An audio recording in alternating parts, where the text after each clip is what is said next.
Greetings everyone. In the previous video, we did discuss the application for a waiver, and thank you so much to all of you who followed that. We received good reports where people are saying it assisted them in applying for waivers. Someone sent me a message saying, Comrade Mabena, my boss did follow the instructions that you gave, and they did manage to apply for a waiver. Then I said, yeah, that's good, to send an e-wallet, and the person laughed. And then he went to ask the second question. What we want to do here, because already some of you are receiving your waiver outcomes, you now need to apply for a visa, general work visa, or any other visa. The application is similar, whether it's a spouse visa, is a general work visa, or any other visa. The application is similar. And I know there are people that are involved in this process who might be knowledgeable than me, and I hope they are going to assist us in understanding the basic tips in terms of applying for a visa. So in the first stage, when you're applying for a visa, that's the visa application, you do what you did when you applied for your waiver. You go to the website of VFS, you go to the website of VFS, click begin your application as we discussed in the previous video, and then continue, click apply for a visa. You then click apply for the first time. You need to revisit that video that we did so that you understand this, and then register your account. As we explained, that you need to register your account and indicate that you are under the Zimbabwe Special Project, because you are going to be asked. Then you simply say yes, as we indicated here, and then select the type of your permit, or select the type of the permit. In the previous video, we said you select waiver or TRV waiver, but here you select the type of your permit. If it's a general work visa, you indicate, you select the general work visa, and then it's going to ask you the location, which you'll have to indicate your location, your date of first entry into South Africa, and it will ask you for an email and a password, which we said you need to register if it's your first time. If you don't have an email, you need to register. So that's the first stage in the previous page of applying for a general work visa or for any visa, because it is similar. Now we go to the second stage, because the first stage is clearly explained in the previous video when we're talking about the application for a waiver. Now the second stage, you go to the first page. It has about 10 pages. You go to the first page, you put in, you complete your applicant details. So it will require the applicant details. It will guide you, your names and so forth. You complete that. You go to the second page. It will require your citizenship details, which your passport, wara. You go to the third page, which now is your passport. Second stage page is your details, and then third page, my apologies, your passport details, the date of issue, when it is going to expire. Then in the fourth page, it's your address, right? You are on the fourth page, it's your address. Then you go to the fifth page. Now, we need to explain here.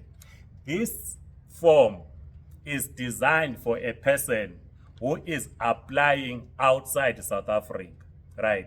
So I know that lots of people have problems when they get to page 5, because it is designed for a person who is not applying in South Africa but you're outside. This is why it is going to ask you, when are you leaving your country to South Africa? When are you leaving the country to South Africa? In other words, that is date of departure, date of arrival. It will also ask you your ticket number and your expiry ticket number. Now, you need to complete this information. Do not put here, say your date of departure, put it 2010 because you first received your first permit in 2010 or 2011. Put the recent date on page 5.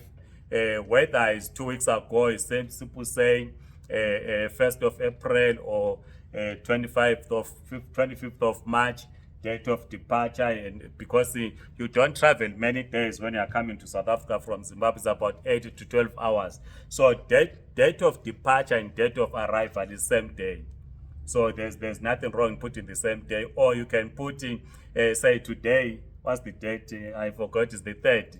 3rd of April. Say you say 3rd of April, you are leaving it maybe in the evening, then you arrive on the 4th of April. You need to complete that. And then the ticket number, I am not sure the bus ticket or air ticket, but whatever mode of transport, you need to indicate. The reason why you need to put that ticket number is because the system will not allow you to move forward. So if you leave page 5 blank without completing, because you are saying you're in South Africa, you don't have a ticket number, you are going to have problems in submitting. So rather go and check Bravo buses, whatever buses, you put your ticket number, because there's going to be the box at the end, right? The box where you are going to indicate that the information that you have entered is not applicable because you are already in South Africa. You are a holder of a Zimbabwe exemption permit. I know my pastor will say, no, my Ben, you are telling people to lie here, not to give accurate information. A Christian does not lie because we are going for Easter. Yesterday again I was in church, so my pastor might have problems, but you then correct here in the box. There's a box on page 5 at the bottom where you then say the information that you provided on page 5, which is a date of departure in Zimbabwe, date of arrival in South Africa, your ticket number, you need to indicate that it is not applicable. But on the ticket number, and also it will ask you the expiry date. Because you are applying for a 4-year visa, you need to indicate that your ticket expires after 4 years, right? So that it will allow you to move forward.